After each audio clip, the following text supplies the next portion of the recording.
Shalom, selamat pagi anak-anak kelas 3. Bagaimana kabarnya hari ini? Bu Am berharap anak-anak dalam keadaan sehat. Kita akan mulai pembelajaran hari ini pada tema 8, subtema 2, pembelajaran yang pertama. Bu Am ingatkan kepada anak-anak kelas 3 yang belum melaksanakan absen, silakan absen terlebih dahulu. Bagi yang sudah absen, Bu Am ucapkan terima kasih. Coba silakan anak-anak perhatikan pada gambar berikut ini. Ada anak-anak yang sedang melaksanakan kegiatan kemah. Ya. Dan anak-anak perhatikan gambar yang Bu Ambar beri tanda itu adalah salah satu contoh pakaian yang dipakai dalam kegiatan pramuka atau perkemahan. Ternyata lengkap ya. Tanda apa saja sih yang biasa dipakai? Ada pakai topi, pakai kaos kaki, sepatu, baju pramuka, dan bajunya lengkap dengan tanda-tanda pramuka. Setangan leher atau yang biasa disebut dengan kacu. Ada ikat pinggang, kaos kaki, dan sepatu. Wah, ternyata banyak sekali ya tanda-tanda yang biasa dipakai untuk kegiatan pramuka. Dan ternyata tanda-tanda tersebut memiliki arti loh. Anak-anak kelas 3 sudah tahu belum? Yuk kita pelajari tanda-tanda pramuka. Coba anak-anak perhatikan gambar seragam pramuka yang dipakai oleh dua orang anak. Yang pertama dipakai oleh Siti dan yang kedua dipakai oleh Udin. Mereka adalah anggota pramuka siaga. Mungkin sekilas terlihat sama ya penggunaan tanda atau atribut pada pramuka siaga putra maupun putri. Tetapi ternyata peletakannya ada yang sedikit berbeda. Yuk kita pelajari sama-sama. Kita lihat dari bagian atas ya. Yang pertama ada tanda tutup kepala. Antara siaga putri dan putra itu hampir sama atau sama ya, letaknya di atas bagian tengah topi. Selanjutnya ada tanda pandu dunia yang dimana kalau yang putri atau Siti terletak di bagian kerah sebelah kanan, sedangkan Udin terletak pada bagian dada atas sebelah kanan. Selanjutnya untuk tanda pelantikan Siti, tandanya terletak di kerah bagian kiri, sedangkan Udin tanda pelantikannya terletak di bagian kiri menempel di saku. Selanjutnya untuk nama di sebelah kanan sama ya antara Siti dan Udin. Selanjutnya untuk tanda lokasi itu sama ya, pita nomor, tanda barung, dan bed daerah atau lencana wilayah sama ya. Untuk nama papan daerah, tanda lokasi, pita daerah, pita nomor, bed daerah, dan lencana terletak di sebelah kanan ya, di lengan sebelah kanan. Lalu untuk tanda barung dan tanda kecakapan umum berada di lengan sebelah kiri. Lalu untuk tanda jabatan, kalau yang Siti berada di dada sebelah kanan. Dan Udin pun sama ya, untuk tanda jabatan ada di dada sebelah kanan. Dan yang terakhir tanda kecakapan khusus, letaknya di mana? Tanda kecakapan khusus letaknya di sebelah kanan di bawah atribut bed daerah atau lencana wilayah. Kira-kira untuk sementara anak-anak kelas 3 sudah paham belum ya yang Bu Ambar sampaikan? Semoga anak-anak kelas 3 paham ya apa yang Bu Ambar sampaikan. Tanda-tanda pada seragam pramuka tersebut juga memiliki bentuk, ya, atau yang biasa anak-anak kenal dengan bangun datar. Nah, di situ ada bangun datar segitiga. Pasti anak-anak lihat kan ada yang berbentuk segitiga. Contohnya apa? Tanda barung. Berikutnya ada yang berbentuk persegi. Apa yang berbentuk persegi? Ada tanda pandu dunia untuk laki-laki dan tanda jabatan, ya, dan masih banyak yang lainnya, ya. Nanti kita akan pelajari lebih lanjut lagi.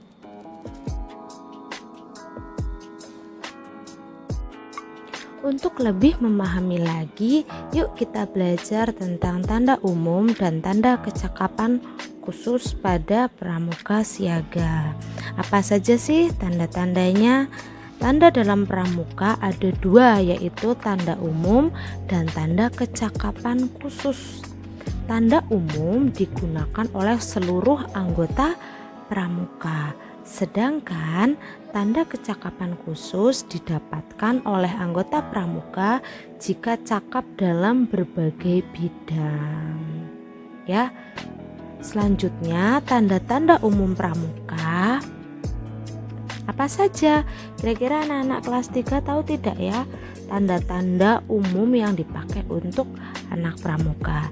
Coba anak-anak perhatikan gambar tersebut. Yang pertama ada tanda pelantikan. Kalau putri berbentuk bulat, sedangkan putra berbentuk belah ketupat. Selanjutnya ada tanda pramuka sedunia. Nah, kalau untuk putri berbentuk bulat, sedangkan untuk putra berbentuk persegi.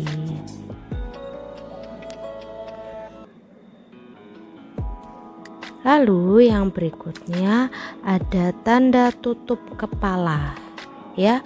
Di bagian atas tengah pada topi pramuka siaga ada tanda tutup kepala baik pramuka siaga putra maupun pramuka siaga putri. Selanjutnya ada tanda harian. Tanda harian ini dikenakan oleh setiap anggota pramuka yang berpakaian bebas sebagai tanda beliau atau dia sebagai anggota pramuka. Yuk berikutnya kita akan belajar tentang tanda kecakapan khusus pramuka. Apa saja sih tanda-tanda kecakapan khusus pramuka?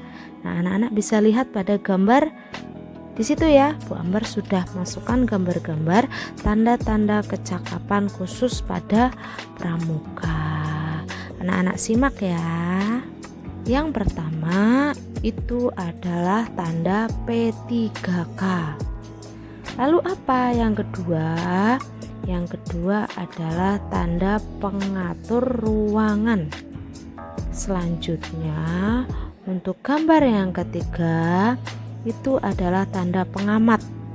Dan yang keempat itu adalah tanda juru masak. Dan yang terakhir, yang kelima itu adalah tanda berkemah. Nah, gimana anak-anak kelas 3? Sudah mulai paham dengan tanda-tanda pada pramuka? Selanjutnya kita akan masuk ke subtema 2 pembelajaran yang kedua. Bu Ambar harap anak-anak kelas 3 masih setia ya mendengarkan materi yang akan Bu Ambar sampaikan. Yuk simak materi berikutnya. Terdapat bacaan yang bisa anak-anak buka dalam buku paket tema 8 subtema 2 pembelajaran yang kedua tentang mandiri dalam mengambil keputusan. Anggota pramuka dilatih untuk mengambil keputusan secara mandiri. Misalnya mengambil keputusan dalam suatu kelompok. Semua anggota kelompok akan ikut berdiskusi dan setiap kelompok akan menyampaikan pendapatnya. Diskusi kelompok dipimpin oleh ketua. Setelah selesai, semua anggota setuju nama kelompok telah tetapkan. Salah satu janji pramuka yaitu patuh dan suka bermusyawarah. Bermusyawarah artinya berdiskusi untuk membicarakan masalah. Bermusyawarah juga merupakan salah satu pengamalan sila Pancasila. Bermusyawarah merupakan pengamalan sila keempat. Sila keempat berbunyi kerakyatan yang dipimpin oleh hikmat kebijaksanaan dalam permusyawaratan perwakilan. Simbol sila keempat Pancasila ini berupa kepala banteng, seperti yang kita sudah pelajari ya pada materi sebelumnya, yaitu pada subtema 1 ya, sudah kalian pelajari. Nah, selanjutnya silahkan anak-anak perhatikan contoh pelaksanaan sila-sila keempat. Yang pertama ada gambar pemilihan kepala desa ya, pemilu. Gambar yang kedua ada pemilihan ketua kelas. Gambar yang ketiga ada seorang anak yang sedang melerai pertengkaran dengan temannya ya. Selanjutnya untuk gambar yang terakhir adalah berdiskusi kelompok atau belajar bersama. Untuk yang berikutnya anak-anak bisa buka pada halaman 66. Apa arti bermusyawarah? Bermusyawarah artinya berdiskusi untuk membicarakan atau menyelesaikan masalah. Selanjutnya nomor 2, sebutkan 3 contoh kegiatan bermusyawarah. Contoh kegiatan bermusyawarah diantaranya berdiskusi menentukan ketua kelas, berdiskusi memilih ketua kelompok, dan berdiskusi saat menyelesaikan permasalahan antar teman. Selanjutnya ada pertanyaan nomor 3, termasuk pengamalan sila keberapa kegiatan bermusyawarah? Musyawarah termasuk pengamalan sila keempat. Sila keempat berbunyi kerakyatan yang dipimpin oleh hikmat kebijaksanaan dalam permusyawaratan perwakilan. Selanjutnya yang keempat, apa simbol dari sila Pancasila yang berbunyi kerakyatan yang dipimpin oleh hikmat kebijaksanaan dalam permusyawaratan perwakilan? Nah, itu adalah sila keempat pada lambang Pancasila yang berlambang kepala banteng.